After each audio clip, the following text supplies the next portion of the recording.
After her husband died suddenly in March 2022, Kouri Richins did what any grieving mother would do. She planned his funeral.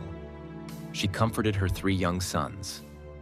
She told people she was devastated. And then she wrote a children's book. Are You With Me? Was published in 2023. It was described as a tender story about loss, written by a heartbroken mother to help her boys understand where their father had gone. She went on local television to promote it. She talked about grief. She talked about healing. She talked about how much she missed Eric. 6 weeks later, she was arrested for his murder. And the facts of this case, what investigators found, what she had allegedly done, and what was written inside that children's book, are among the strangest details to ever emerge from a true crime investigation. This is the story of Kouri Richins. Eric and Kouri Richins lived in Kamas, Utah, a small town in Summit County east of Salt Lake City, in the kind of house that looks like everything is fine. Eric was a real estate developer. Kouri ran her own real estate business. They had 3 boys. They went to church. They had a life that looked from the outside completely ordinary. But behind that surface, the marriage was in serious trouble. Court documents reveal that as early as December 2021, Kouri told a friend she felt stuck, that her life would be a lot easier, she allegedly said, if Eric were no longer in it. Eric, for his part, had begun quietly protecting himself. He created estate plans that kept Kouri away from major financial decisions. He named his sister as trustee. He had, it seems, started to understand that something was wrong. He was right. He just didn't understand how wrong. In February 2022, prosecutors say Kouri Richins began acquiring fentanyl. She allegedly asked her housekeeper to help her obtain pills. The housekeeper arranged a meeting at a gas station in Draper, where she purchased between 15 and 30 pills believed to be fentanyl. She handed them to Kouri. Then came Valentine's Day. Prosecutors say that on February 14, 2022, Kouri prepared a sandwich for Eric and left it on the seat of his truck with a love note. Shortly after eating it, Eric broke out in hives. He had difficulty breathing. He administered his son's EpiPen and fell asleep. He survived. Eric Richins later told friends he believed his wife had tried to poison him with that sandwich. He was right. And he stayed. 2 weeks later, Kouri allegedly asked her housekeeper for stronger drugs. She told her, according to court records, that she wanted something more powerful. She allegedly used the words, "the Michael Jackson stuff." On February 26th, the housekeeper purchased another batch of pills from the same dealer. Phone records confirm communication between the dealer and Kouri around the same time. Eric Richins had 5 days left to live. On the evening of March 3rd, 2022, Eric and Kouri Richins spent the night together at home. At some point that night, according to prosecutors, Kouri gave Eric a Moscow Mule cocktail. A cocktail that contained, investigators would later determine, 5 times the lethal dose of fentanyl.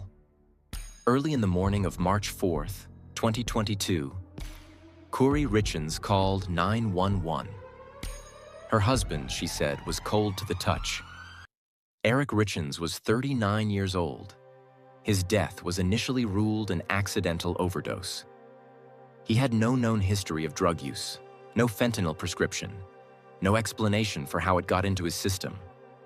The investigation into his death had barely begun when, just weeks later, Kouri Richins was on television talking about grief and promoting her children's book. Are You With Me? Was described as a story about a father who watches over his family from above. About how love doesn't end when someone dies. About how a parent is always with you, even when they're gone. Investigators by that point were already looking very closely at Kouri Richins. In May 2023, Kouri Richins was arrested and charged with aggravated murder. What investigators uncovered was extraordinary. Investigators recovered multiple electronic devices from her home. Deleted text messages were recovered from her phone and her housekeepers. Financial fraud allegations, including mortgage fraud, forgery, bad checks, and money laundering, eventually led to 26 additional felony charges filed in 2025. And then came the detail that stopped the true crime world cold. Prosecutors alleged that Kouri had tried to kill Eric on Valentine's Day, weeks before she ultimately succeeded. The attempted murder charge was filed separately. The sandwich, the hives, the EpiPen. Eric had survived the first attempt and said nothing. There was one more detail. A 6-page letter written by Kouri while awaiting trial, found in her jail cell. It was addressed to her mother. Prosecutors argued it was an attempt to shape or influence testimony. It became known in court filings as the Walk the Dog letter. An unsealed search warrant also revealed investigators had examined the 2006 overdose death of Kouri's mother's romantic partner. Jury selection began in February 2026. The trial ended on March 16, 2026, when jurors convicted Kouri Richins after less than 3 hours of deliberation. Guilty of murder, guilty of attempted murder, guilty of insurance fraud, guilty of forgery. Eric Richins' children, the boys she said she wrote that book for, had been living with Eric's family since shortly after her arrest. By 2024, a juvenile court had awarded full custody to Eric's sister. Kouri was permitted only scheduled video calls. On May 13, 2026, Kouri Richins was sentenced to life in prison without parole. The book drew renewed attention after her arrest and conviction. All information in this video is based on publicly reported court documents, law enforcement statements, trial coverage, and media reporting. Kouri Richins was convicted in March 2026. Some details remain subject to ongoing legal proceedings. Nothing in this video constitutes allegations beyond those established by the jury's verdict.